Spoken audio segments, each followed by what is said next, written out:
Welcome to the African American Heritage House and the 2020 CHQ Assembly.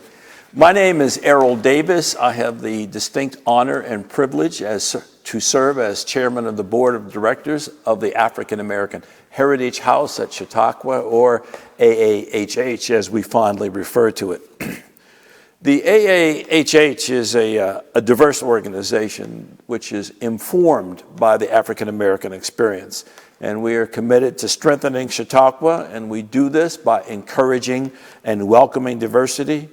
We do it by fostering honest conversations, such as the Mirror Project, and also by adding new voices to the programmatic mix, something we did with great vigor during the 2019 Assembly and are doing so again this year. Today, of course, is the seventh and final program to be presented by the AAHH during the 2020 Summer Assembly.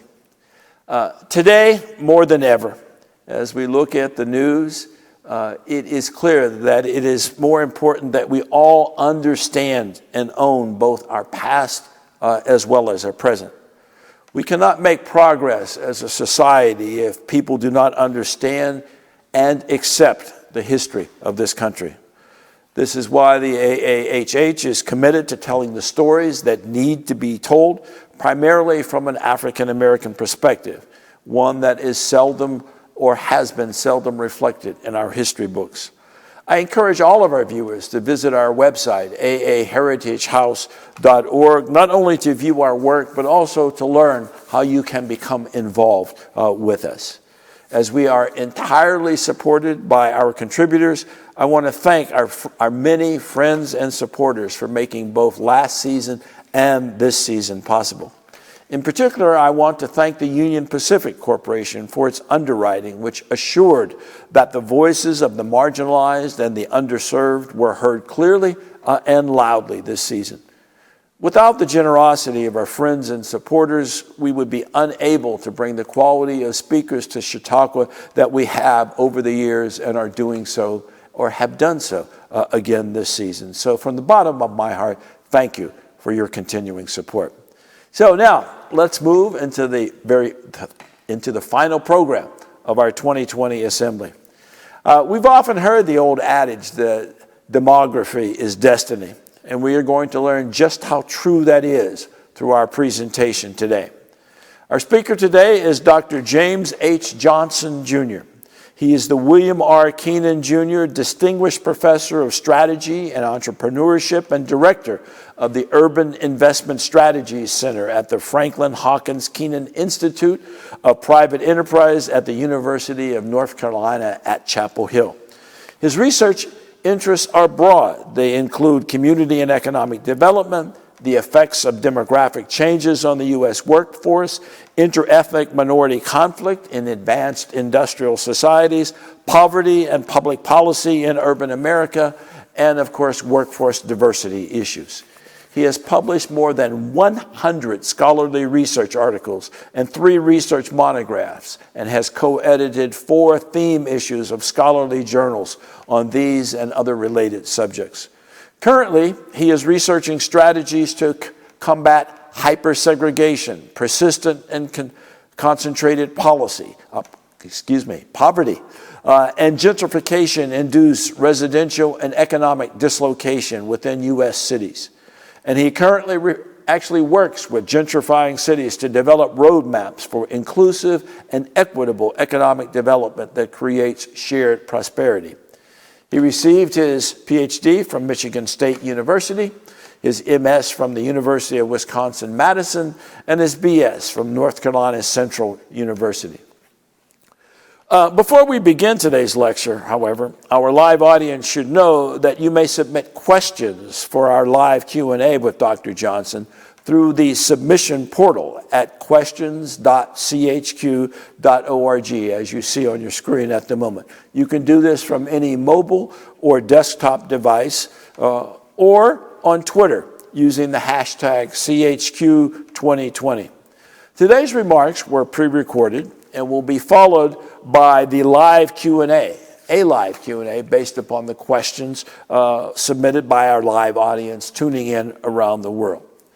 My fellow Chautauquans, the AAHH is pleased to introduce to you Dr. James Johnson. Greetings, ladies and gentlemen.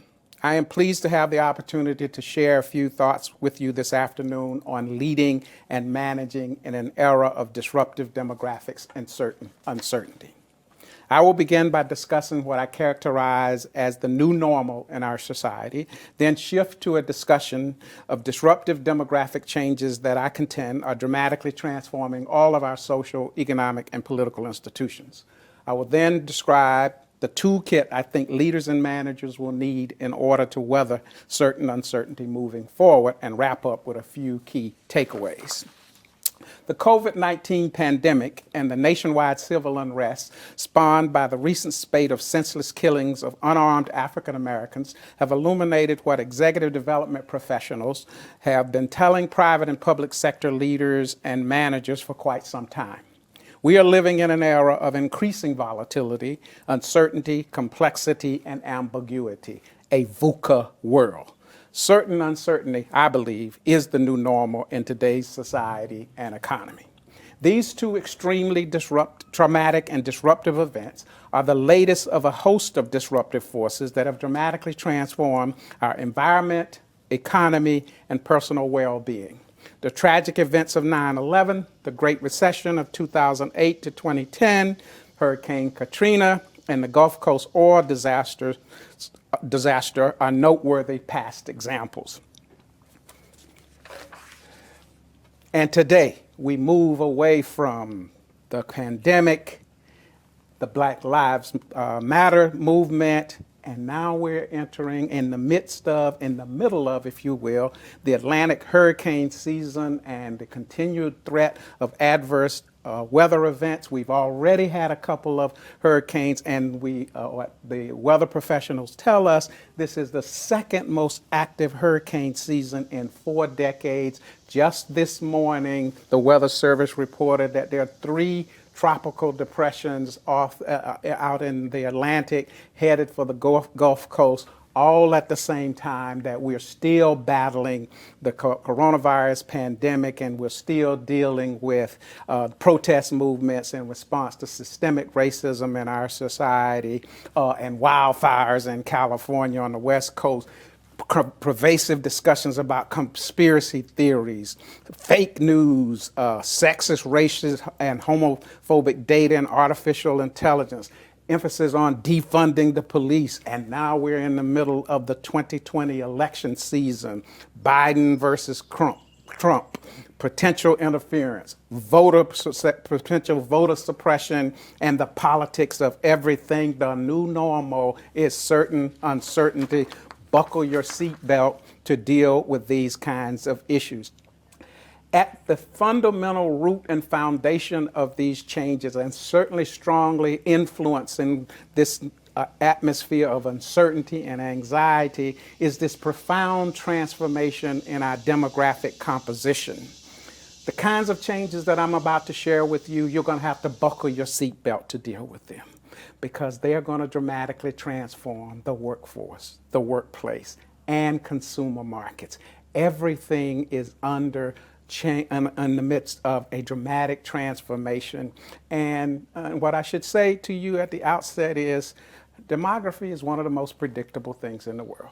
I assure you, if you're 5 years old today, 5 years from now, you're going to be 10 years old. Your birthday comes the same time every year. You just add 1 to what it was last year, and voila, you got it. So a lot of the trends that we're talking about are not debatable politically. They are very predictable. There are some facets of demography that are political and have been politicized, and I will draw attention to those as we go through. I want to focus on 6 disruptive trends for your consideration. The first one is the South rises again. I'm going to list them, and then we'll talk about each one of them. The South rises again. The second one is the browning of America. The third one is marrying out is in. The fourth one is the civil tsunami is about to hit. The fifth one is the end of men, with the question mark. I didn't make it up. It's actually the title of a book. I highly recommend it to you. The author is Hannah Rosen. She's a writer at the Atlantic magazine. If you don't have time to read the book, you can read 2 articles, excerpts from the book that were published in a magazine several years ago. The first one is by that title, The End of Men, and the second one is called Boys on the Side. It'll become apparent what she meant by that when I get to this particular theme in my talk. And my last one is Cooling Water from Grandma's Well and Grandpa's Too. For those of you who do not know, Cooling Water from Grandma's Well is actually a song. Rest assured, I'm not going to sing it for you because I can't sing a lick, but I will tell you what undergirds the theme for the purpose of this talk. Let's begin with looking at each one of these themes, beginning with The South Rises Again. When I'm referring to the South rises again, ladies and gentlemen, I'm talking about the southern United States as defined by the U.S. Bureau of Census. They are the states that are defined and highlighted in red on this particular slide. If you know your history of this region, and I'm sure you do, what you will know is that from all of the 19th century and certainly 3/4 of the 20th century, the South was an economically backwards region. It had a serious race problem, serious poverty problem, concentrated, persistent poverty problem. It was the place to leave as opposed to the place to be or the place to migrate to. And if you look at the data, you see the impact. For between 1910 and 1970, the South only captured about 1/3 of net national population growth in every decade. And the reason for that was more people were leaving the region than were migrating to the region. To the extent that the region grew during this period, it was largely a function of net natural change and excess of births over deaths. It was the place to leave, and we know that from the famous and important books on the Great Migration following World War I and World War II, where large millions of African Americans voted with their feet by leaving the region. But then around 1970, something profound occurred that continues to the present. In every decade, ladies and gentlemen, since 1970, the South has captured over half of net national population growth in every decade. The region has gone from an area where we have spoken 2 languages, English and bad English, to one today. Over 300 different languages are spoken in the region. Demographically, the South has become the cat's meow in terms of destination selection for migrants. Between 2010 and 2017, we added about 17 million people to our population in this country. 55% of that growth occurred in the South, or about 9.1 million of that 16.7 million people. And ladies and gentlemen, the South today is the only region that is a net importer of migrants from every other region in the country. A net flow from the Northeast, a net flow from the Midwest, a net flow from the West. It's the only region that is the case in our demographic reality today. And further, it's the only region where everybody is moving to, whether you talk about whites, African Americans, Asians, Hispanics, the elderly, the native born, the foreign born. Everybody moving in larger numbers than are leaving. The South is the destination. You can't say that about the West. If you will look at this graphic, you will see that the only group between 2010 and 2015 that were moving to the West in larger numbers than were leaving were the Asian population. If you go to the Midwest, what you will notice, the only group that were moving in larger numbers than leaving the Midwest was the Hispanic or Latinx population. And if you go to the Northeast, it's kind of like, when the last person leaves, please turn off the lights if there's still any on there. Everybody was leaving in larger numbers than were moving to the region. It is a major net exporter and redistributor of population. But ladies and gentlemen, I need to say to you that saying that it's the South is a bit misleading, because what is really going on is this movement is about 5 states within the South. This movement is really about Texas, it's about Florida, it's about Georgia, it's about North Carolina, and it is about Virginia. Those 5 states captured about 77% of that net population growth of 9.1 million people between 2010 and 2017. So we talk about this shift to the South as being concentrated in a set of migration magnet states. The other southern states, the other 13 southern states, captured only about 22% of that growth during this period, and during a much larger period. If you look at a place like North Carolina, where we're standing today, since 2000, North Carolina has gained about 3 million people, including 197 people every day, 7 days a week, 365 days of the year in 2017. 197 people moving into North Carolina from other places, and about 47 of that 197 coming from the state of New York. Every day, 7 days a week, 365 days of the year, we have become the cat's meow demographically in terms of destination selection, with a net growth since 2000 of about 3 million people. So our first takeaway is this profound redistribution of population from the Northeast, the Midwest, and the West to the South as being one of the big drivers. Undergirding this redistribution trend is a profound change in the composition of our population. And there are 2 colorful processes undergirding the change in the composition of the population. The first process is what we call the browning of America. And the second colorful process is what we call the graying of America. And both of those demographic changes are occurring simultaneously, but for the purpose of this presentation, I want to unpack them for you, beginning by talking about the browning of America. The browning of America is really immigration-driven population change. It's about immigration in our society, which is a highly contested issue today. I'll come back to that in just a moment. If you look at our immigration history dating back to 1900 and bringing it forward to about 2018, as you can see in this graphic, for the first 3/4 of the 20th century, we had an immigration law in this country that said if we were going to allow the foreign-born to enter our country, it was important that they not upset the existing racial and ethnic balance of our country as it existed at the turn of the 20th century. So we had an express preference for people who were phenotypically similar to Anglo-Saxons, people who could come to America, go through the assimilation process, anglicize their names, and this thing called the melting pot was supposed to work. In other words, ladies and gentlemen, we operated on a quota system that was geographically discriminatory against people from certain regions of the world. In fact, if you go back into our immigration history to the 1880s, you will recognize something called the Chinese Exclusion Law. We said they shouldn't be allowed to come to America because it would be, quote unquote, difficult for them to assimilate into mainstream society. If you fast forward to the first decade of the 20th century, you will note something codified into law called the Asiatic Barrier Region that included Japan. They shouldn't be allowed to come to America because it would be, quote unquote, difficult to assimilate into mainstream society. And we justified those discriminatory laws based on a series of racist theories about cultural inferiority.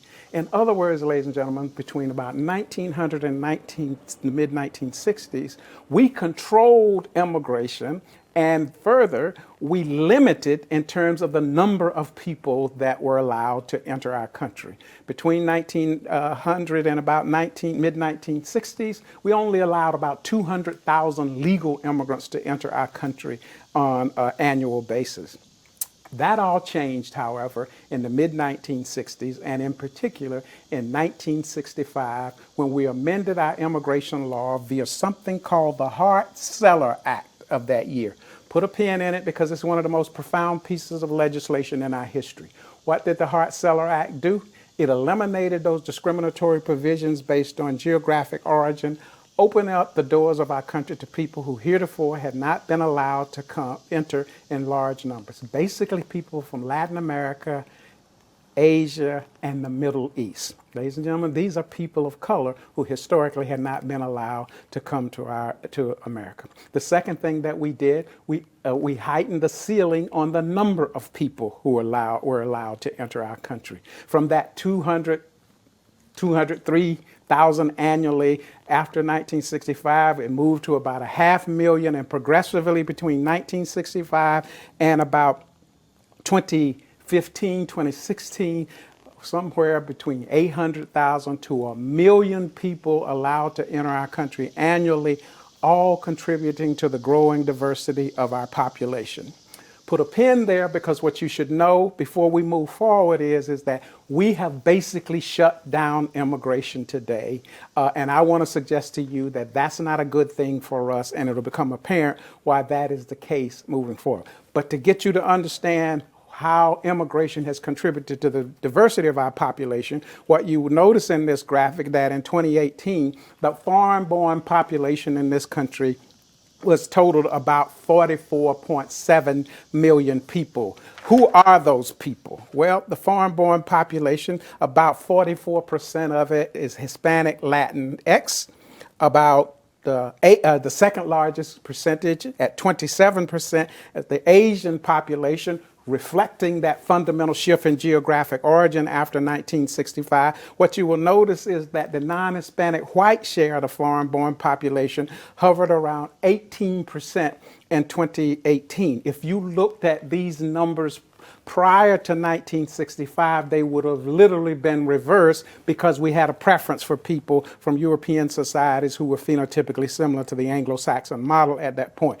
So it's this fundamental shift in the composition of the immigration stream into the United States that undergirds, I argue, this profound change in the composition of our population. Well, how big has that change been? Between 2000 and 2010, the first decade of the new millennium, we added about 27 million people to our population in this country, a net gain of 27 million people. As you can see in this graphic of population change by race and ethnicity for 2000 to 2010, about 15.2 million of that 27 million people were Hispanic, growing by about 43%. You will note, if you move up to the upper yellow row in this graphic, you'll note that the non-Hispanic white population grew by 2.3 million, or 1.2%, during the first decade of the new millennium. Between those two yellow lines, and inclusive of the Hispanic bottom yellow line, those are all people of color. And what you will note is double-digit growth in every one of those groups except the American Indian Alaska Native population, and it grew at 9%. That's close enough to double-digit growth for me. When I talk about the browning of America, I'm talking about the source of growth. Most of the growth in our population is occurring among people of color, non-white residents, that is driving the compositional change in our population today.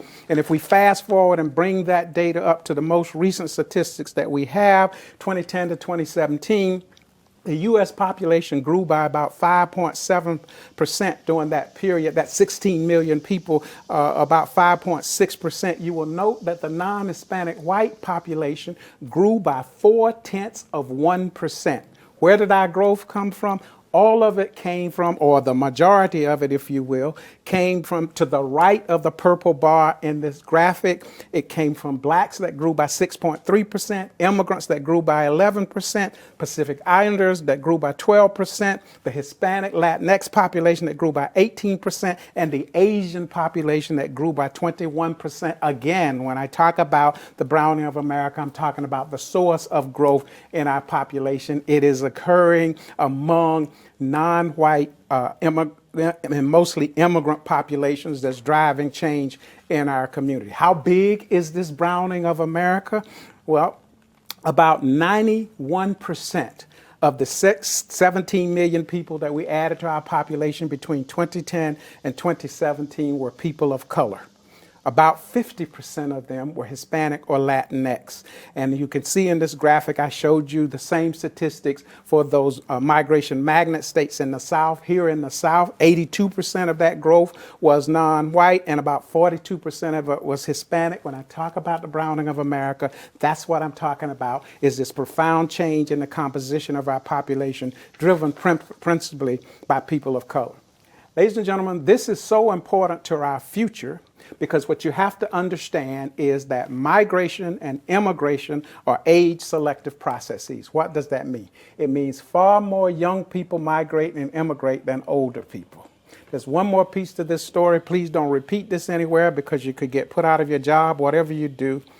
But the other piece of it is young people are more likely to have children than old folks.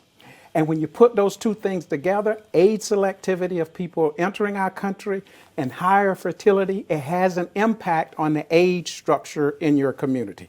Look at the data in this graphic, if you will, on median age of the U.S. population by race, Hispanic origin, and gender in 2017.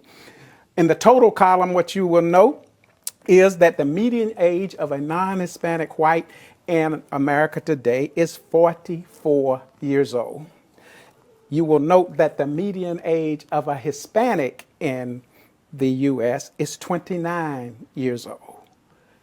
That's the shift. It's a young population. We are an aging population, and we are aging out of the workforce and all kinds of careers and the like.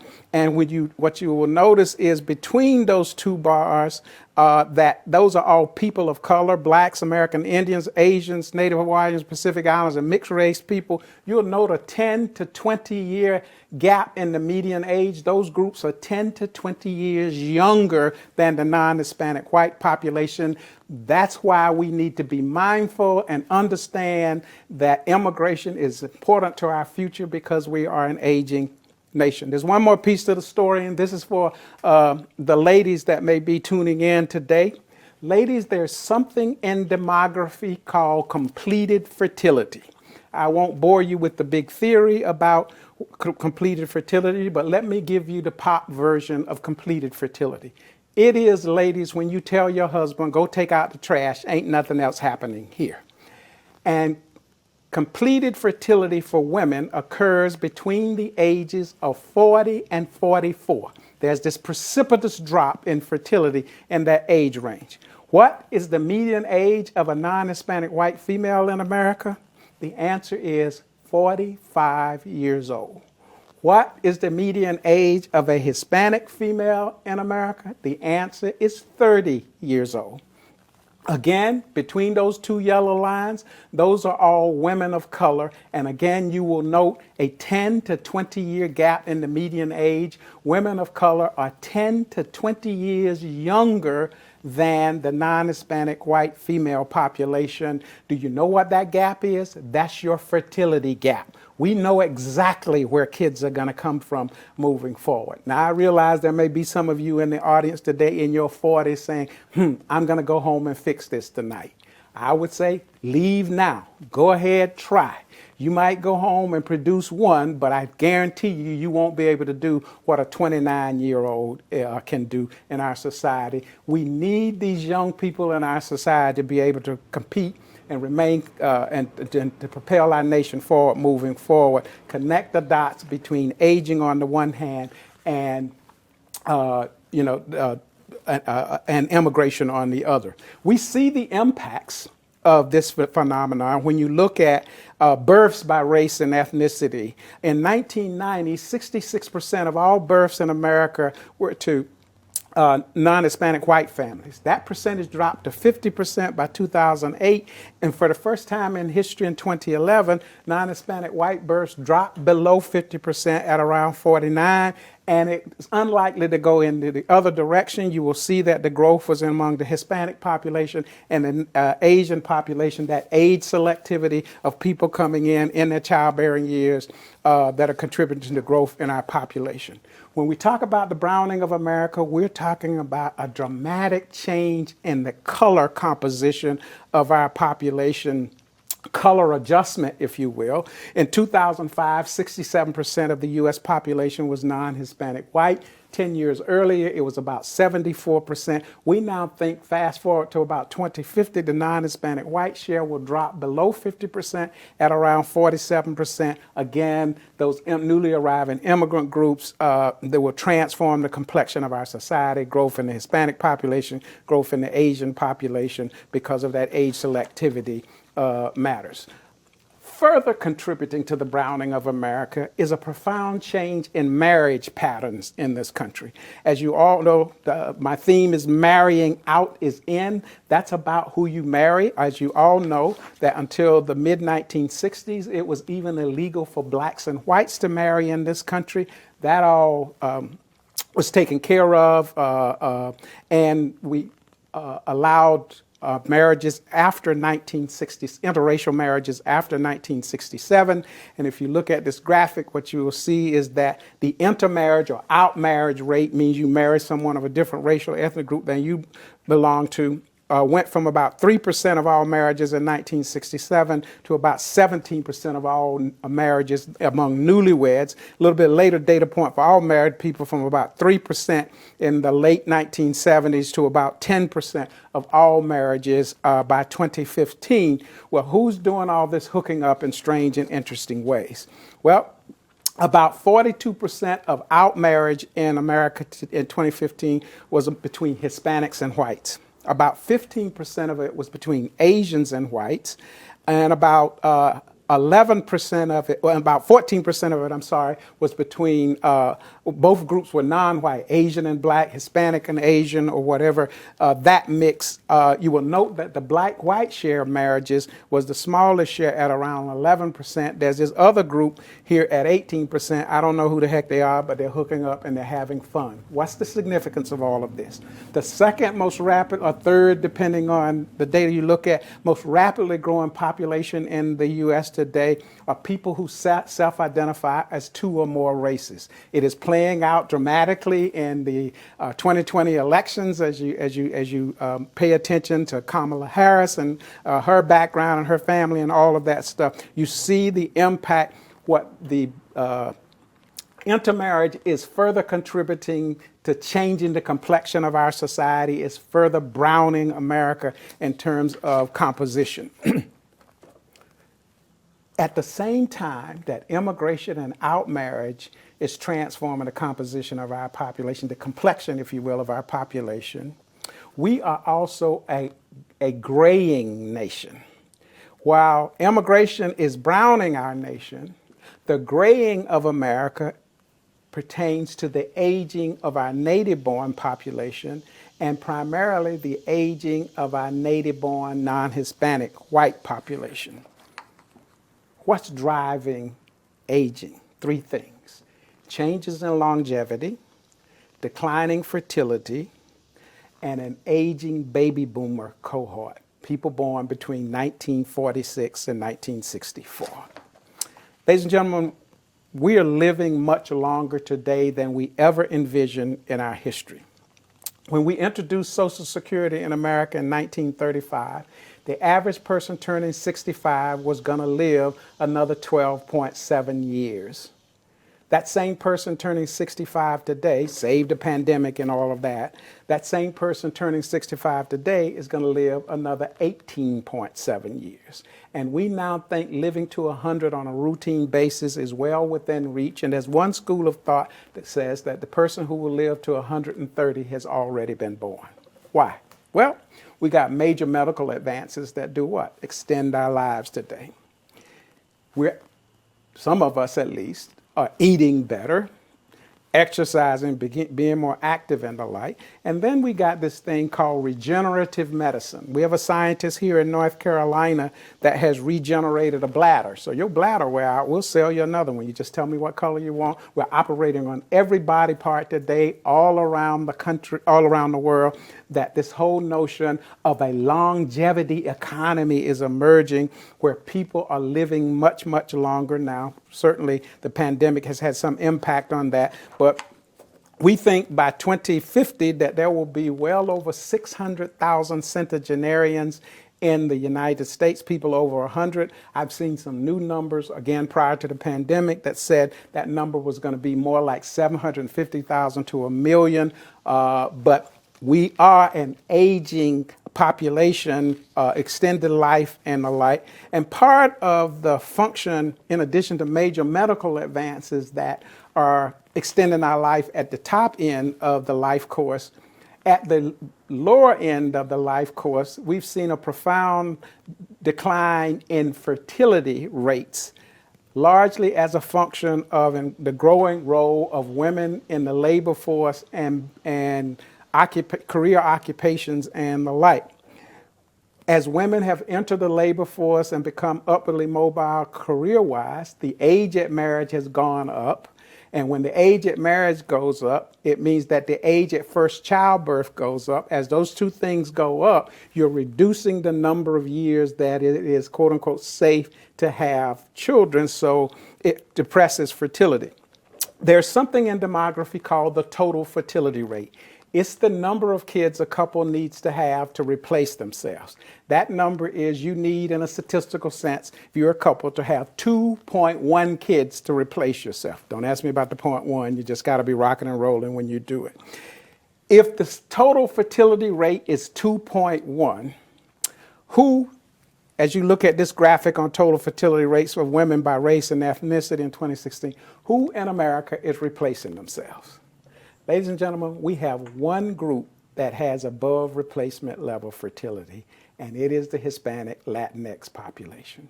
The non-Hispanic white population has had a total fertility rate between 1.7 and 1.9 for 2 decades. Now, I'm a bit confused about this 0.7 or 0.9 of a kid because I quite frankly don't know how you get it, but I have taught a few of them at Chapel Hill. Remember that if you're going to grow and replace, you need to have above replacement level fertility. Connect the dots if you want to build a wall around our country, keep everybody out, especially the Hispanic Latinx population. We're going to be in deep yogurt in terms of the potential for growth in our population, because we are, as a native-born population, we're aging. The other factor driving aging is this group of us who were born between 1946 and 1964. We are the boomer generation. We are the products of the post-World War II hormonal rush in America. It was our fathers who went off to World War II and came back home and got busy. They got busy to the tune of producing 81 million of us. And on January 1st of 2011, the first baby boomer born in America turned 65 and became eligible for, most people say Social Security, I'm going to say everything. Ladies and gentlemen, every day, 7 days a week, 365 days of the year, from 2011 to 2029, we boomers are turning 65 at the rate of 10,000 per day. That's every day, 7 days a week, 365 days of the year for the period 2011 to 2029. That's the silver tsunami. That's the pig in the python, moving, aging out, exiting the labor market. As you will see in this graphic, you see that there were 84 million of them. We were 45 to 64 in 2010. You will note also in this graphic that the second most rapidly growing population during this period was the 65 plus population. Why? Because that person turning 65 is going to live another 18.7 years to about 83 or 84 years old. That's what we mean by the graying of America. But we got a slight problem. What happened to the 25 to 44-year-old population? You will note from this graphic that that population between 2000 and 2010 actually declined. Why would the 25 to 44-year-old population decline? Well, one reason is we had a baby bust. We stopped having children in sufficient numbers to replace ourselves. But the other reason is we have some pretty serious problems in that population. We have something called deaths of despair among the population. Basically, people who have less than a college education in the 25 to 44-year-old range, where suicides, alcohol, and drug-related deaths have been so high in three out of the last 4 years that it's affecting the life expectancy of birth. I have mapped for you that population without a 4-year college degree in this graphic, and I'll just give you one statistic as evidence of how big this issue is. In 2017 alone, there were 158,000 deaths of despair in the U.S., the equivalent of 3 fully loaded Boeing 737 MAX jets falling out of the sky every day for a year. Ladies and gentlemen, these are prime working age individuals that we need to be productive citizens, contributing to our economy, contributing to our tax base, to sustain Social Security and other social safety net programs moving forward. And you add on top of it today the coronavirus pandemic, which is disproportionately impacting people of color. We see this major impact on the most promising, the most population that has to contribute most moving forward to our sustainability, suffering mightily in our society today, and it will have an adverse impact on the future viability of our country, because we're going to win the war, the competitive war globally on talent, and we need that talent moving forward. Coming back to the graying of America, despite these problems among our younger population, deaths of despair, demographic depression, and the like, for the first time in history, because of these dynamics, we have now 5 generations in the workplace. We have a multi-generational workforce. Everybody from the pre-boomer born in 1945 or earlier, who arrives and rolls in, who's still familiar and in love with the rotary dial phone, to the millennial and Gen Z population, who's totally digital generation, who rolls into work at 10:30 in the morning with 2 buds in the ear whistling. And then there are all of us who are boomers who arrive at 5:30 in the morning because that's the way we roll. And the boomer looks at the millennial or Gen Z and said, that's a bad work ethic, come rolling up in here at 10:30 in the morning. The millennial or the Gen Z takes the 2 buds out long enough to look at the boomer and say, you can't spell work ethic because I finished walking in the door, but you've been navel-gazing at since 5:30 this morning. And oh, you look to your left at Mr. Pre-Boomer, he's still trying to get the first rotary dial call out for the day. And that is a problem for our organizations. Why? Because we have a one-size-fits HR system, and the inability to navigate across these multiple generations and to build some kind of cohesiveness across those generations is a multi-billion-dollar problem in lost work productivity. In the years I have provided data on the distribution across those generations that are still in the workplace here in this graphic. You will note that there's still about 3 million pre-boomers in the workforce today, and already from Gen Z, there are about 9 million people who are working, and everything in between you can see on this graphic. What does this mean? Multi-generational workforce, it means our HR systems have to be re-engineered to reflect that diversity. More fundamentally, it means succession planning is a big issue for organizations moving forward. Sooner or later, those of us who are baby boomers, who are aging out, we got to go. We got to leave. We're going to either leave voluntarily or we're going to be pushed out of the workplace, but we got to leave. The question and the issue is we must recognize that the next generation of talent to replace us can't look like the current generation that is leaving. It has to be far more diverse because of the shifts in our population. And so this notion of succession planning has 2 pieces to it. It's what I call the warm bodies piece. Where are you going to find the next generation of talent to drive your organizations? And secondly, how do you ensure knowledge succession between those groups of people? Those of us who are baby boomers have been around the block a time or two. We've learned about success and failure and the like. And the younger generations, they're digital, they know lots of stuff that we don't know. How do we facilitate knowledge succession across those generations? That's a key organizational challenge, whether you're in the private sector, the public sector, the non-private sector. That is a major challenge. It's costing a lot of money. You need to figure out how to get that done. The other issue for organizations inherent in this graying of America is childcare won't be your organizational challenge moving forward. I've already showed you how fertility rates are down. What will be your challenge? It will be elder care. And elder care is radically different from child care. Child care is actually quite predictable. You drop your crumb snatcher off at the daycare in the morning. You go pick them up at 5, 5:30. You may have to go at lunchtime if they do something they don't have any business, but that's usually pretty predictable. Elder care, on the other hand, ladies and gentlemen, is a little bit more complicated, particularly if you have a loved one with Alzheimer's or dementia. You will have to figure out how to squeeze work in, because that is an all-encompassing challenge that we're faced with if you have that kind of challenge in your life.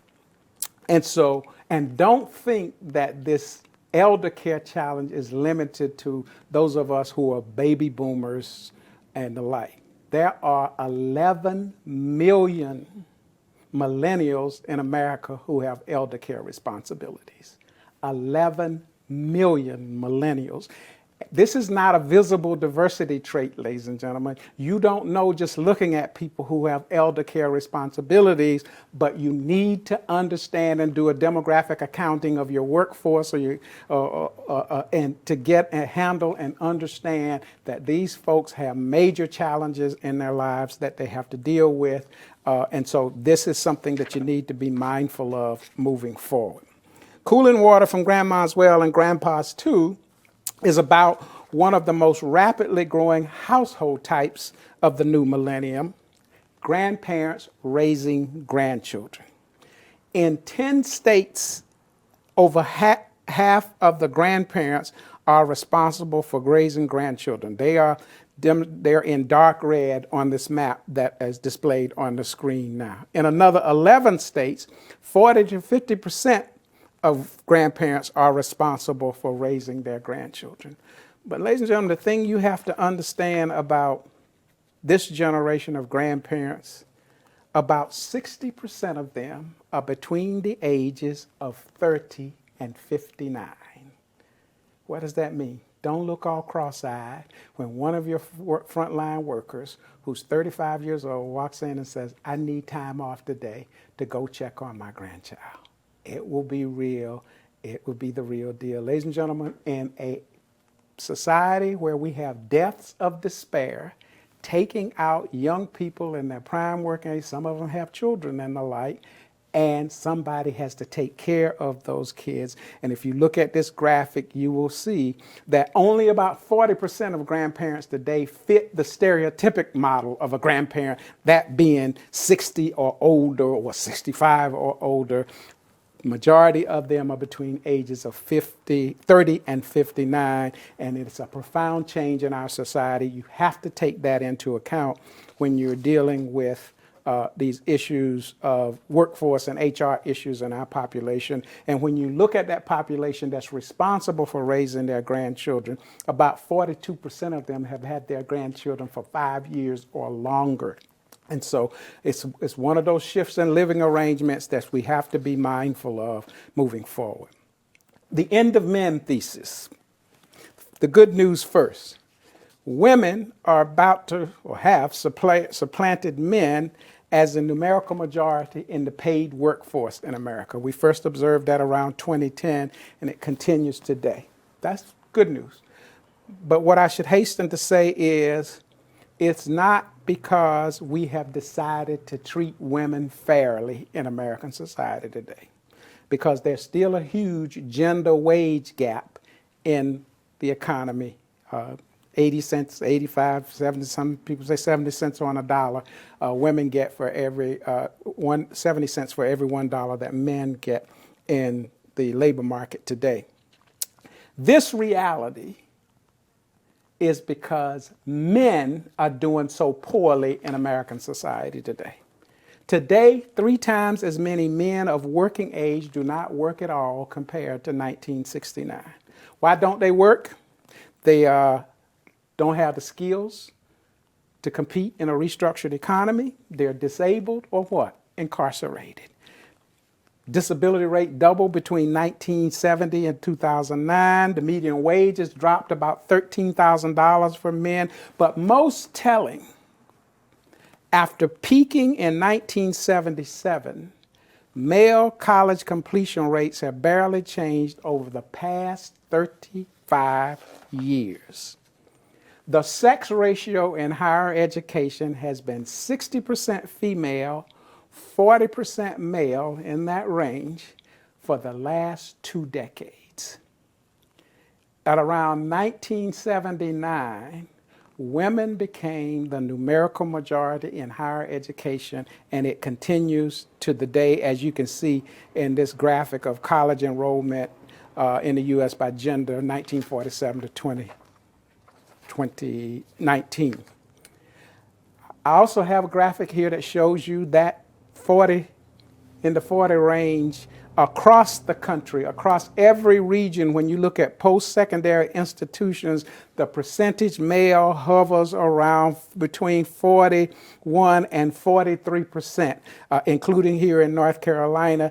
The composition of the post-secondary education is 41% male. Ladies and gentlemen, I assure you that at birth, the sex ratio is not 60-40. It's more like 50-50. So the question becomes, what's happening to all the males?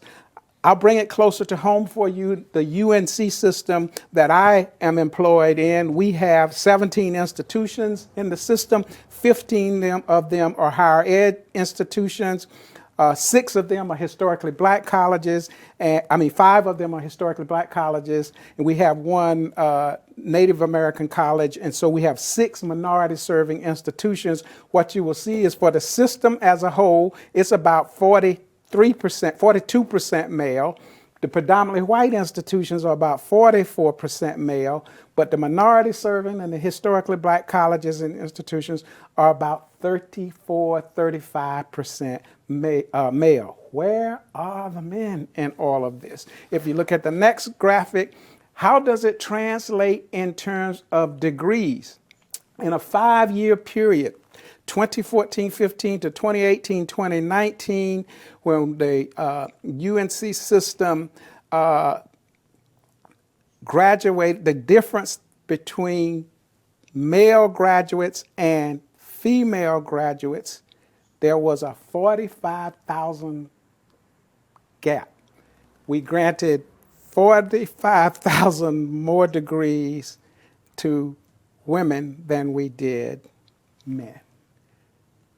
That has enormous implications for the future marriage composition and the like, because if women want to marry men of comparable skill and education level, there's this huge gap in who they get to marry because of that sex ratio in college decisions and the like. And so this is a dramatic, disruptive kind of trend, and you see it most apparently among men of color. At a place like UNC Chapel Hill, in 2019, we had a total of about 500 African-American males at the University of North Carolina, Chapel Hill. That included the athletes and everybody else, about 500. That's probably less, about 100 per class, to give you some sense of how this issue is big. So we're in an era of big disruptions demographically, and much of the issue about systemic racism and all of those issues are tantamount in our society today because of these disruptive trends. And then there are all of us. It's kind of like we're in an era of turbulence, standing in a torrential rain without an umbrella. So the question becomes, how do we navigate what I call certain uncertainty and create a more cohesive society, a society that is resilient and positioned to thrive and prosper in a hyper-competitive global economy? How do we navigate this new certain uncertain environment that we find ourselves in the midst of? I want to wrap up by talking quickly about a competitive toolkit for managing and navigating certain uncertainty. And the toolkit includes the following things: analytical reasoning skills, an entrepreneurial mindset, contextual intelligence, cultural elasticity, knowledge networks, effective listening and communications, and agility and flexibility. Let me run through them quickly to tell you what I mean. What do I mean by analytical reasoning skills? I mean the ability to leverage big data analytics and strategy development, especially in all phases of crisis management. But leveraging big data and GIS mapping, I argue, is the best way to complexity. We are in a complex society. How do we unpack it so we understand it?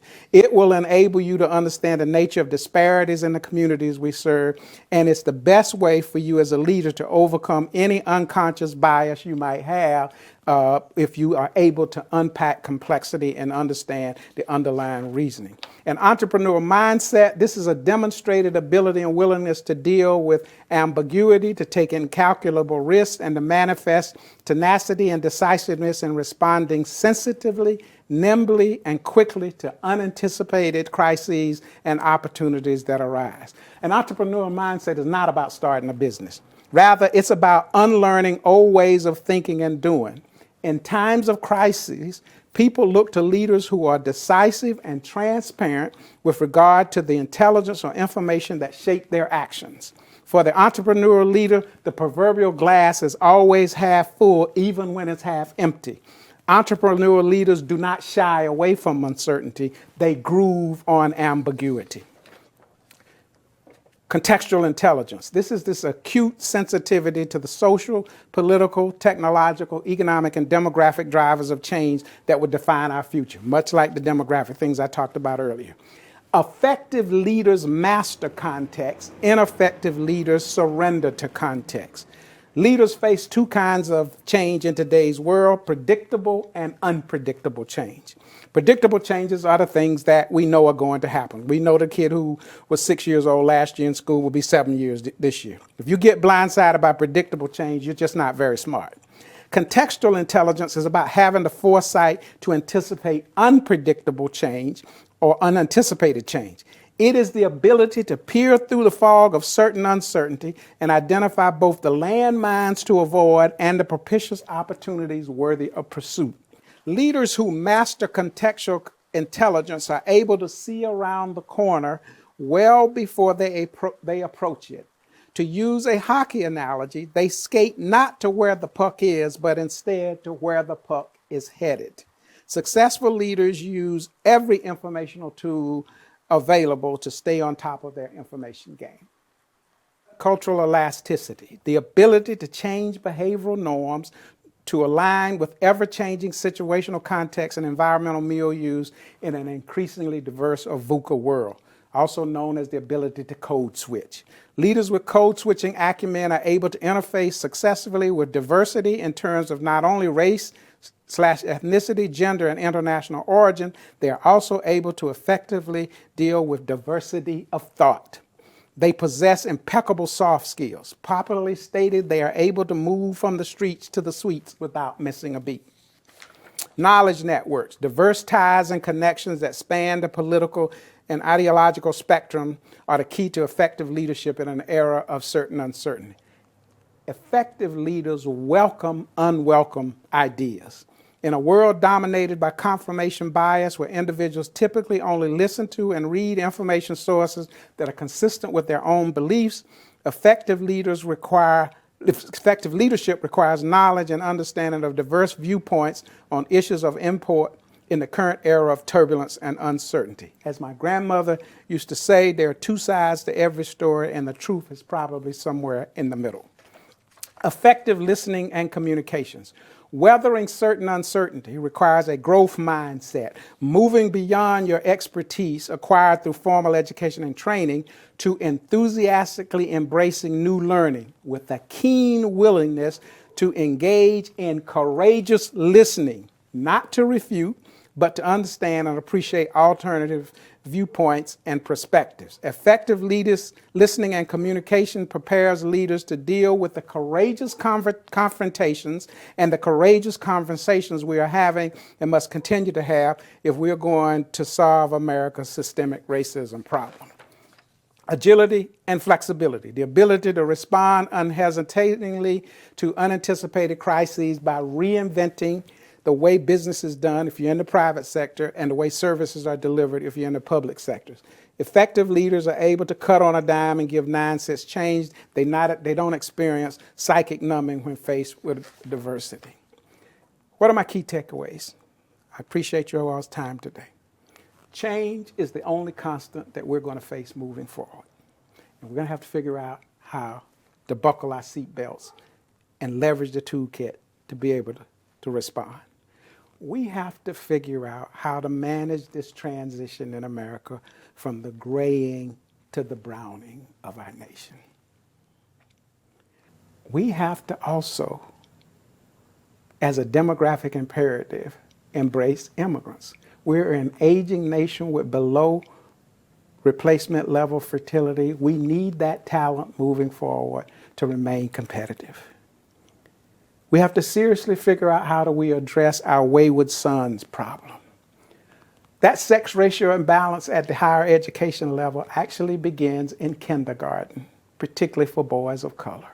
There's something called the fourth grade failure syndrome. All these little boys arrive at school excited about learning and the like, but when they get to the fourth grade, this cycle sets in of decline in performance and the like until they get to about the ninth grade when they can drop out, and you begin to see that dynamic happen. A lot of it, there are about 3 million kids in the public education system who are subject to disciplinary sanctions every year, and 250,000 of them are referred to the police for misdemeanor charges as early as the first grade.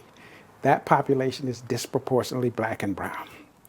Finally, ladies and gentlemen, I think that we all need to be prepared to champion the iceberg model of diversity moving forward, given our disruptive changes we find ourselves in the midst of, and given the disruptive kinds of crises that we find ourselves confronted with. What is the iceberg model all about? With an iceberg, ladies and gentlemen, you only see about 30%.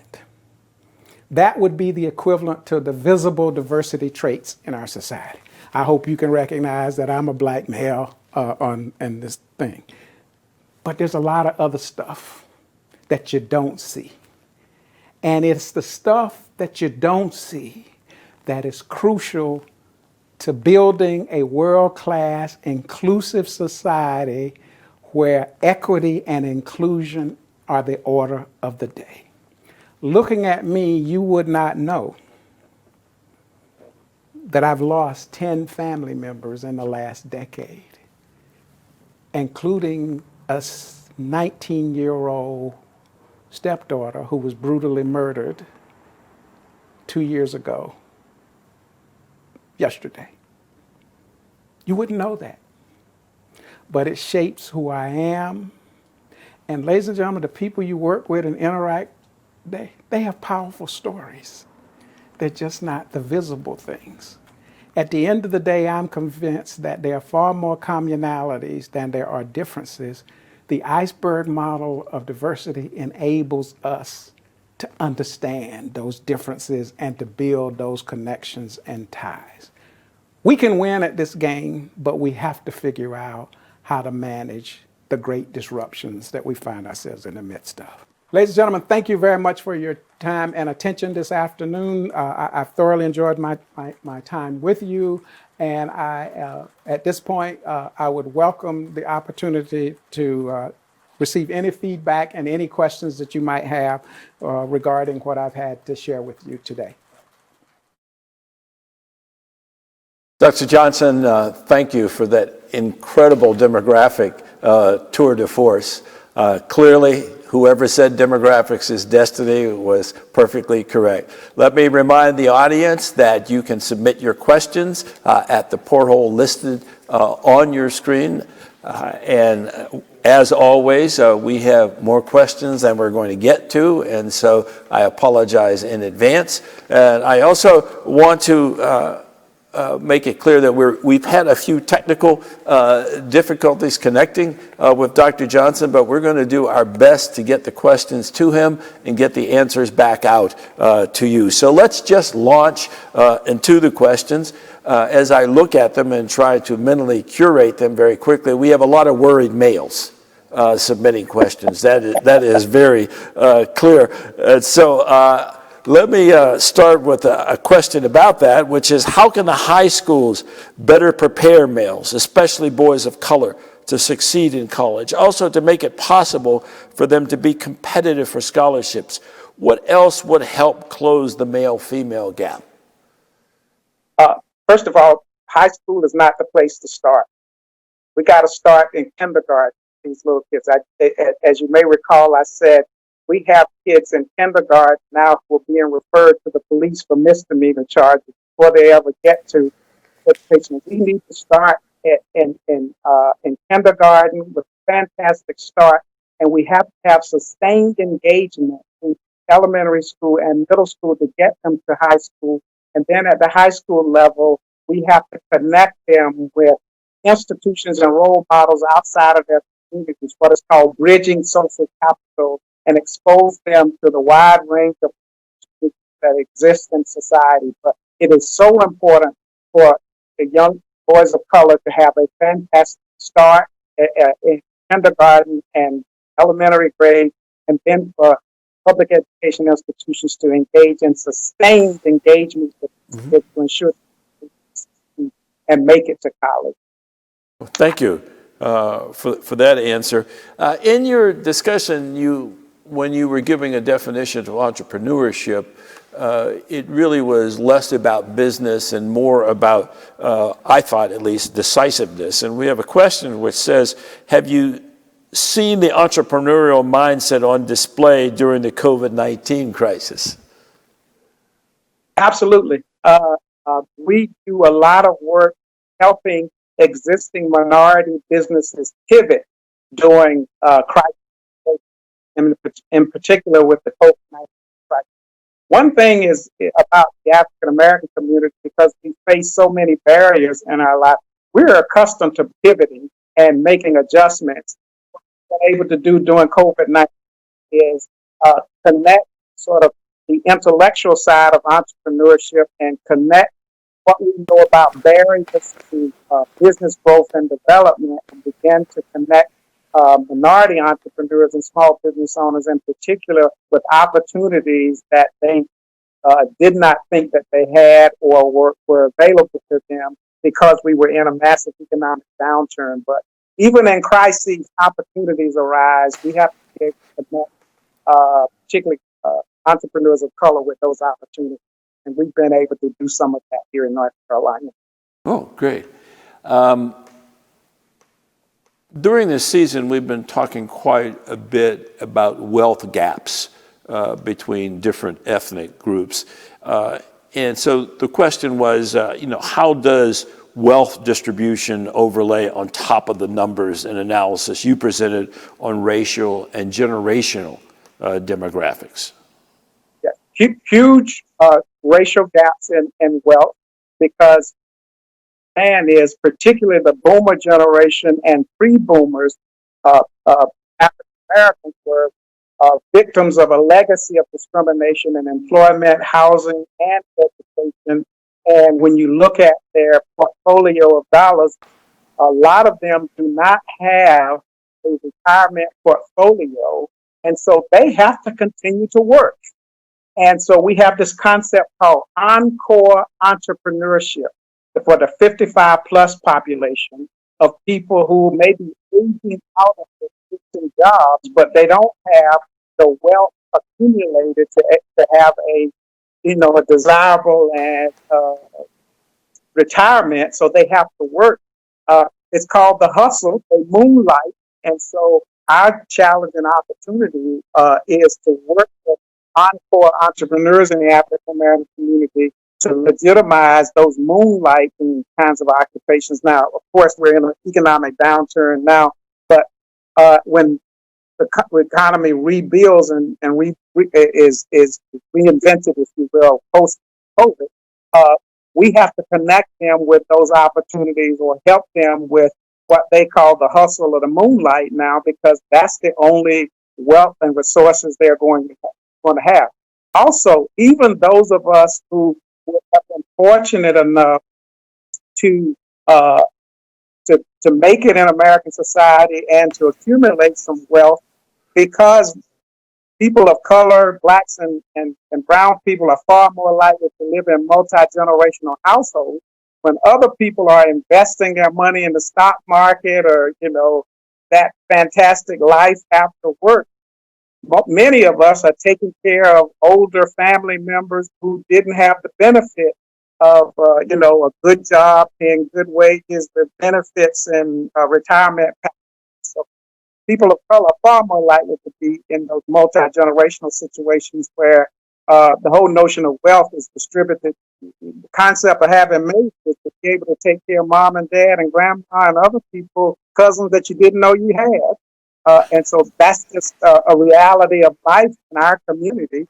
And so, many of us who are first generation of accumulated wealth, if you are serious about family and the like, a lot of that wealth is going to taking care of people who, through no fault of their own, but through a legacy of discrimination, just don't have the wherewithal to live, acceptable retired life retirement. So inequality is a big issue that undergirds wealth inequality, undergirds the enormous disruptive demographic changes we're talking. Let me shift a little bit, take you back to the 1960s, because you mentioned the laws there, the changes in the immigration laws. The questioner wants to know, was the change when it was made back in the 60s controversial? And did anyone, and I'm not sure it's a knock on the demographer's ability to make future predictions, but did anyone predict the resulting demographic changes at the time, or was it an unanticipated consequence? I think that the liberalization of our immigration laws was part of the larger civil rights movement in our country. I don't know, whether it's controversial or not. I do think that we were in an enormous growth period and we needed, labor and talent. And I think we were on the cusp of moving to a globally interdependent world. So, immigration became an important, construct in all of that. But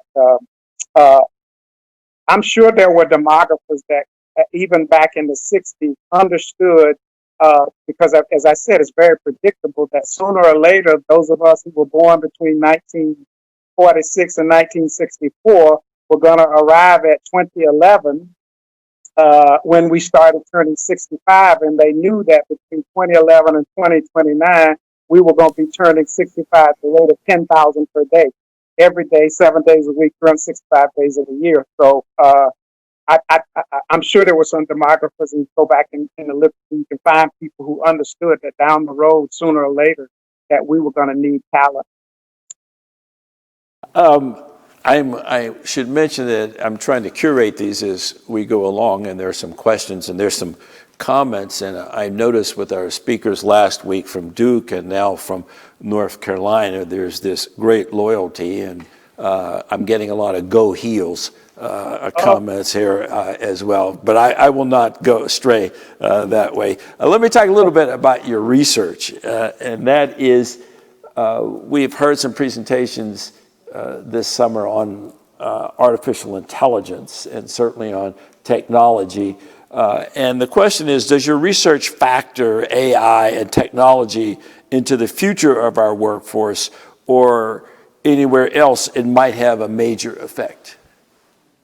Sure. No, we do a lot of work on technological innovations in two regards. One, to what extent is technology and AI a force that will destroy jobs? Do technological innovations destroy more jobs than they create? That's a big critical research question. The other question is how can we leverage technology to deal with some of the inequities in society that we witness? I focus primarily on this last question of looking at how can we use and leverage technology to help people of color in particular, but older adults more generally, age in place in their homes and communities. What role can artificial intelligence, what role can telehealth and other kinds of things play in people being able to live out their lives in their communities, in their homes with dignity and respect? Here in North Carolina, we have, I told you we gained 3 million people since 2000. We have 100 counties. We have 22 counties where deaths exceed births and out-migration exceeds in-migration. These are literally dying counties. And in these counties, the hospitals are closing or at risk of closing. If you have a stroke in some of these counties, you got an hour and a half to get to a hospital.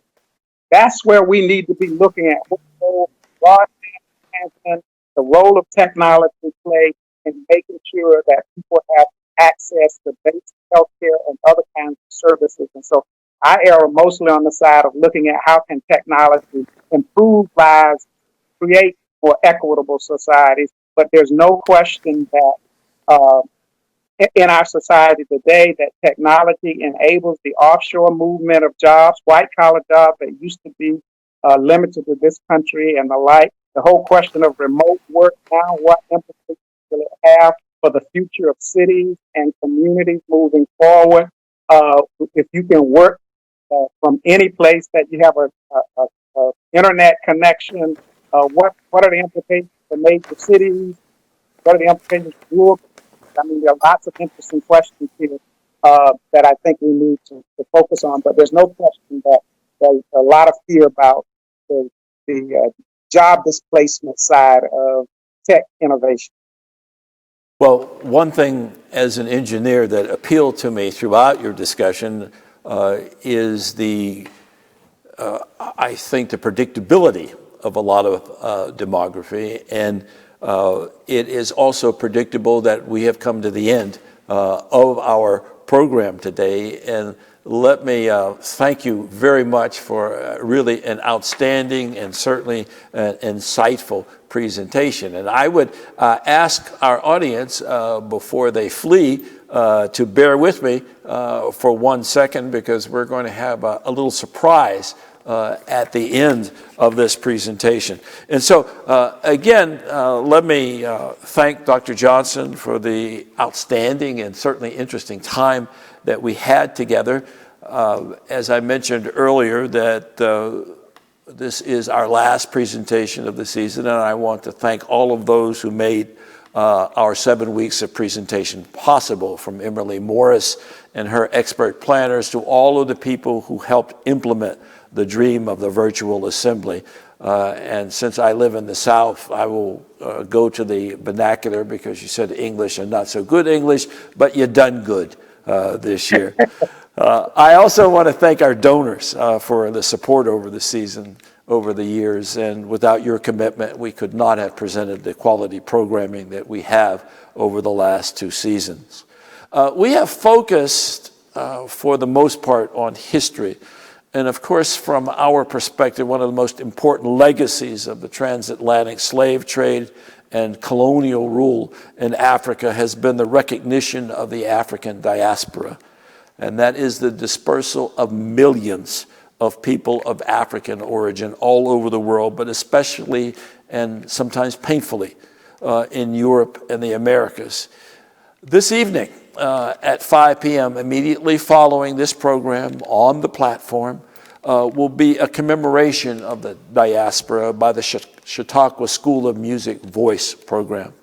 Led by Marlena Mallis and committed faculty, 18 voice students from around the country have come together virtually to lift their voices and sing. They're going to showcase art songs, spirituals, and arias by composers impacted and influenced by the diaspora. So if you want to hear, he can hold the whole world in his hands. He's got the whole world in his hands. Just tune in this evening. I think this program is a fitting end and an uplift to the AAHA season. So I'm going to sign off now, again, with a true and sincere thank you, and urge you to stay tuned for the 5 o'clock program when the fun will still begin. So, Dr. Johnson, good evening, and thank you. Good evening to our viewers, and stay safe. Thank you so much. You too.